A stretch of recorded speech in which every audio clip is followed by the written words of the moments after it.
Yang jelas kita akan terus awasi ya, dan memang sekarang prosedur kesehatan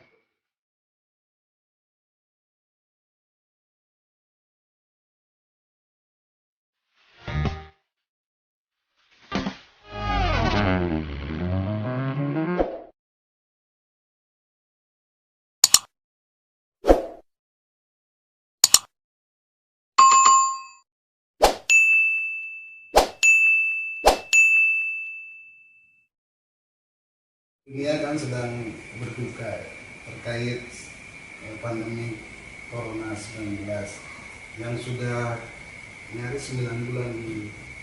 Apa sih Corona itu dan sampai kapan harus berakhir Corona ini, Pak Robi? ya. Corona ini kan virus kan ya, virus bukan mobil, mobil corona. Jadi sebenarnya ya banyak sekali pendapat-pendapat ahli epidemiologi tentang COVID-19 ini. Ada yang bilang ini bisa sampai 3 tahun, ada yang bilang hanya 1 tahun gitu ya. Ya buktinya tahun kita kan belum selesai. Ya.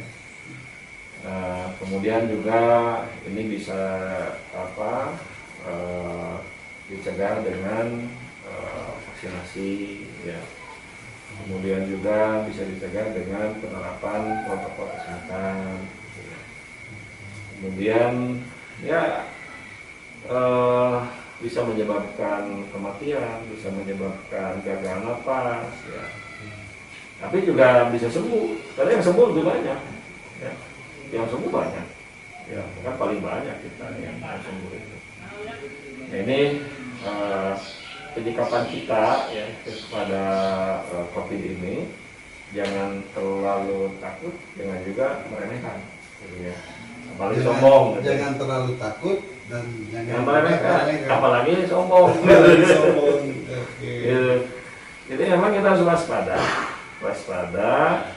ya, tetapi rasional ya. Waspada, jangan emosional, karena kalau emosional kita misalkan menjadi takut ya, dan sebagainya, sehingga daya tahan tubuh kita berkurang. Ya. Jadi kita rasional saja. Kalau misalkan kita pakai protokol kesehatan, kita yakin saja kita, insya Allah kita sehat.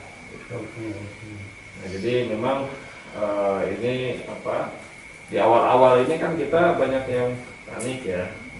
Tapi sekarang saya lihat sudah mulai rasional kita menyikapi COVID-19 ini.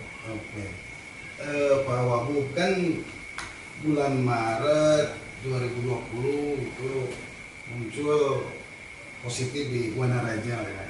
Yeah. Kepanikan itu memang semarak. Kemudian beberapa toko, masjid ditutup, sekolah ditutup. Nah, dikira kan di akhir tahun ini akan menurun.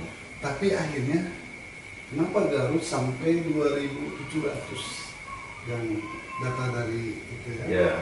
Kemudian tapi yang sembuh juga tinggi juga. Yeah. Nah, apa yang dilakukan oleh Pemda untuk mengantisipasi ini? Himbauan apa yang disampaikan ke masyarakat? Ya, jadi awal-awal ini kan banyak yang hampir semuanya nggak percaya ya. Ya, saya survei itu di awal-awal itu 15% itu menyebut hoax gitu ya. Kemudian 35% ya ini tidak peduli. Ya, maksudnya mau bener mau enggak saya nggak peduli lah gitu ya. Gitu.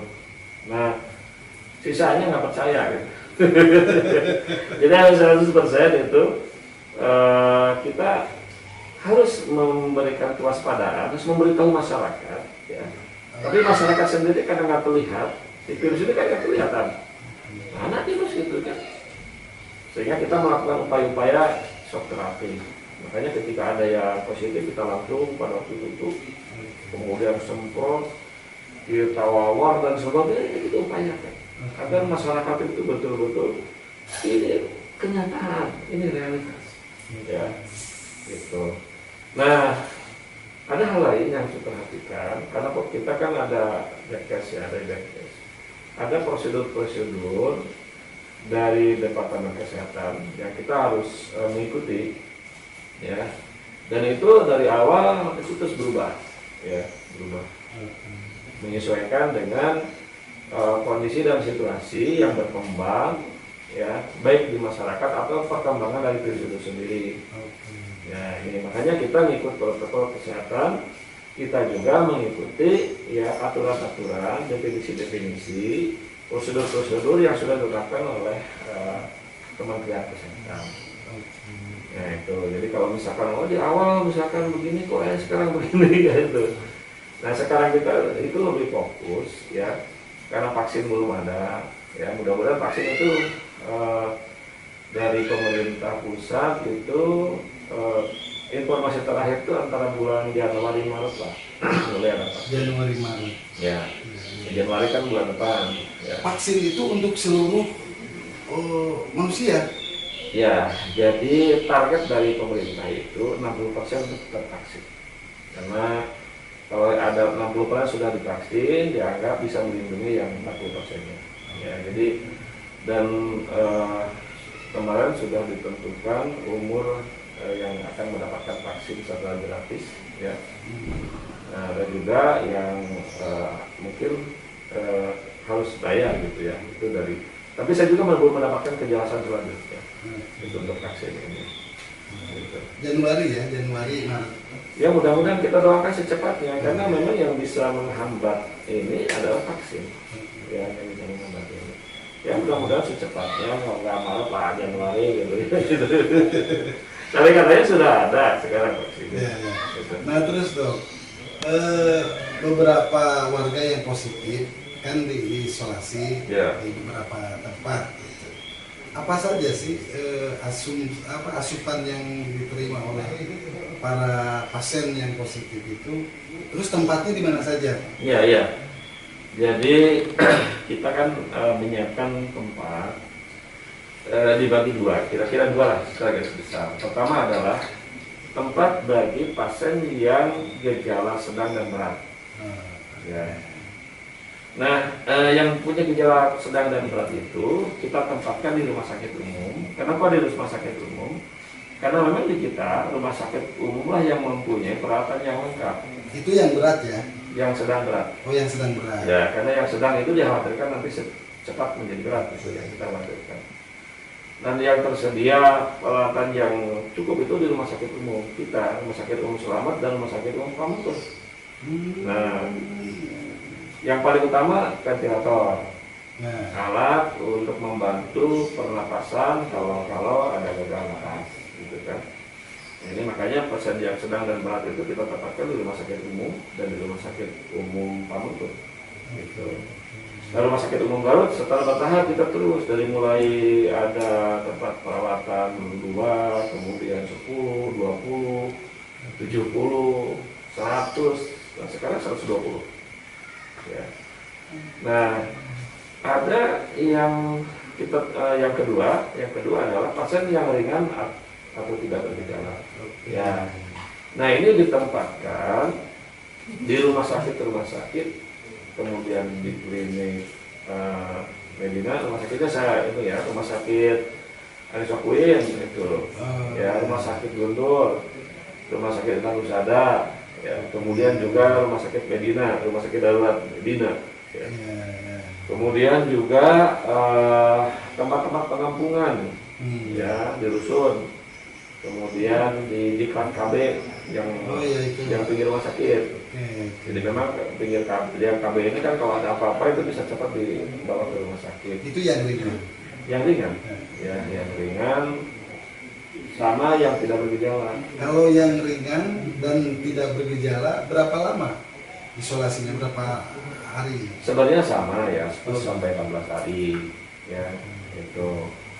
Jadi ada lagi sekarang, bentar, proses belum selesai.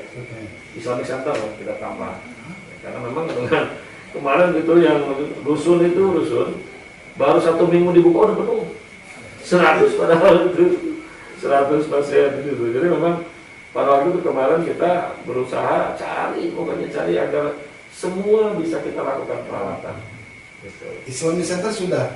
Islamic Center sekarang udah dibuka. Baru Baru dibuka 1 hari 7 langsung terisi. Hari kedua saya belum ada laporan nih. Hari ketiga yang keempat itu belum ada laporan. Islamic Center gitu.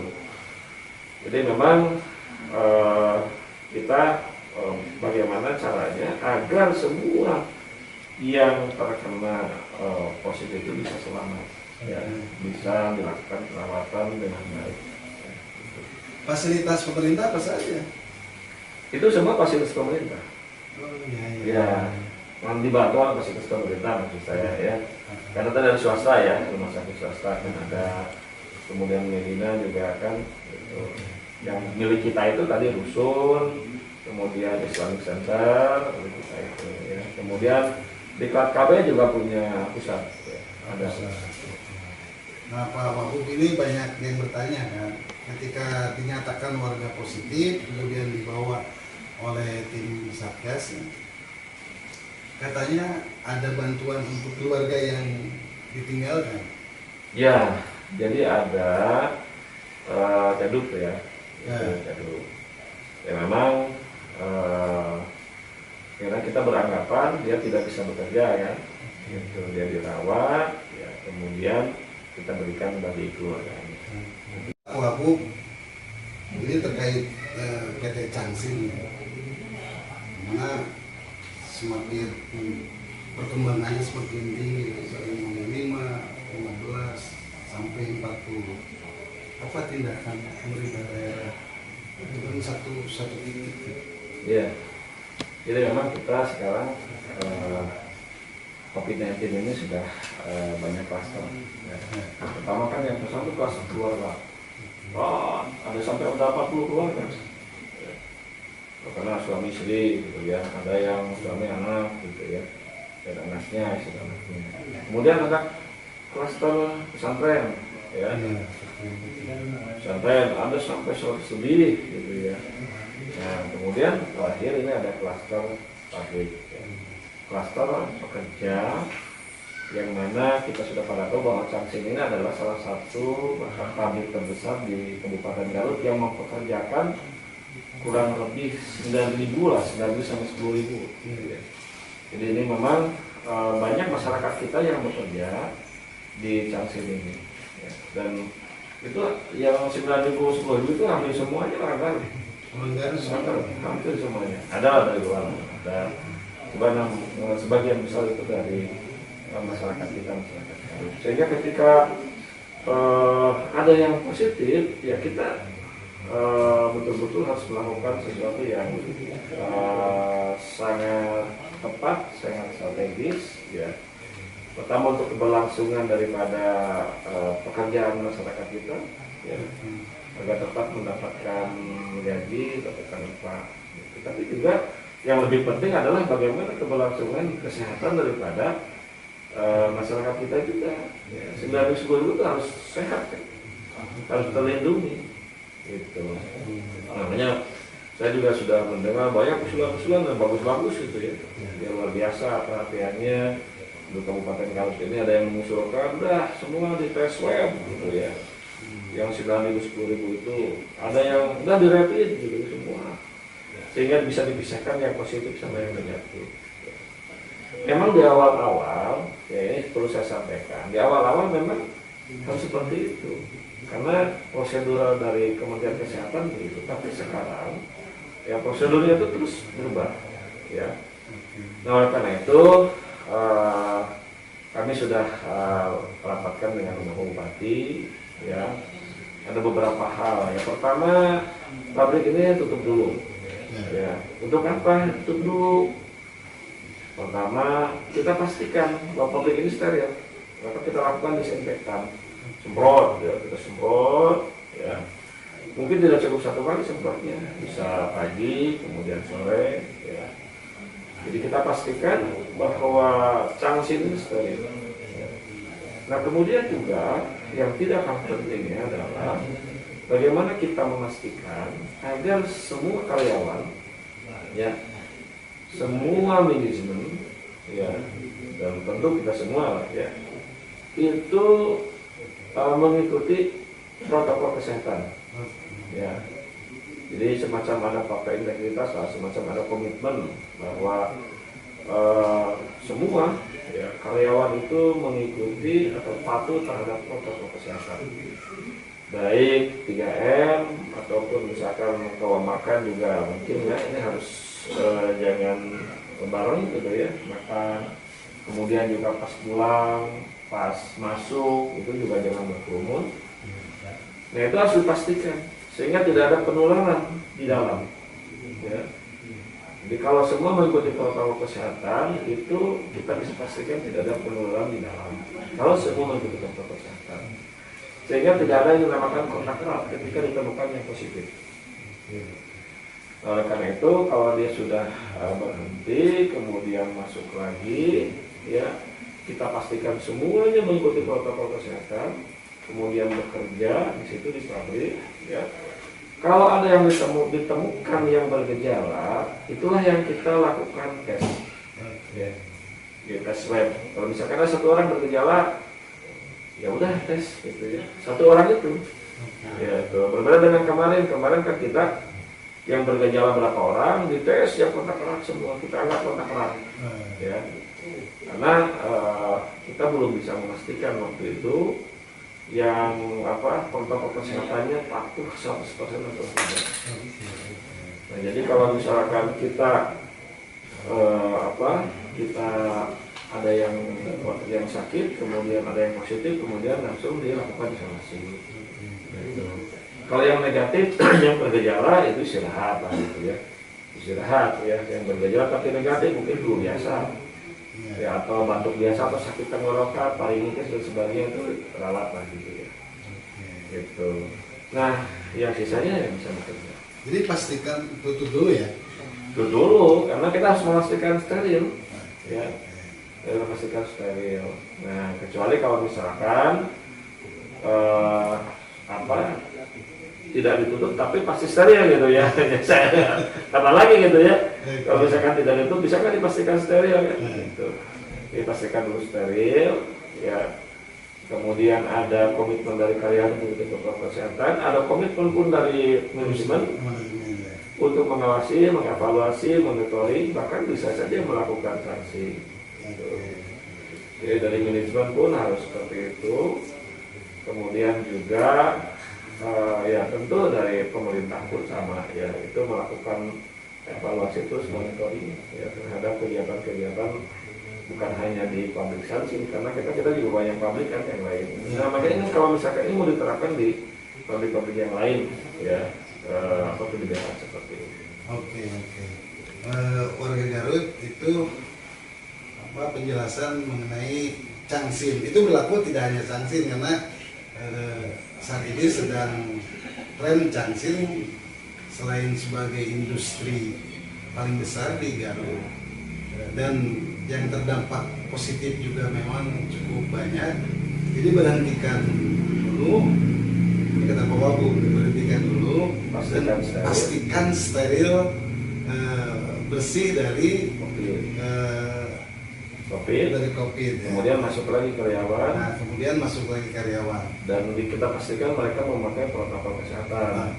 Sehingga kalau ada yang positif itu tertularnya bukan dari dalam, tapi dari luar, gitu. Karena di dalam sudah protokol kesehatan.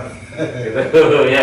Kalau di rumah kan mungkin lupa, gitu, tidak memakai protokol. Itu sudah dijelaskan ke manajemen Changsin? Sudah saya sampaikan seperti itu. Ya mungkin Pak Bupati akan nengok dulu besok. Ya. Atau saya nggak tahu hari ini beliau sudah kesana atau belum. Ya. Yang jelas kita akan terus awasi ya, dan memang sekarang prosedur kesehatannya seperti itu ya. Kalau dulu kan begitu ada misalkan ada yang positif, saya udah ketemu dengan Pak Ngerata langsung di swab gitu ya. Sekarang kan kalau memakai protokol kesehatan ya itu tidak disebut kontak erat.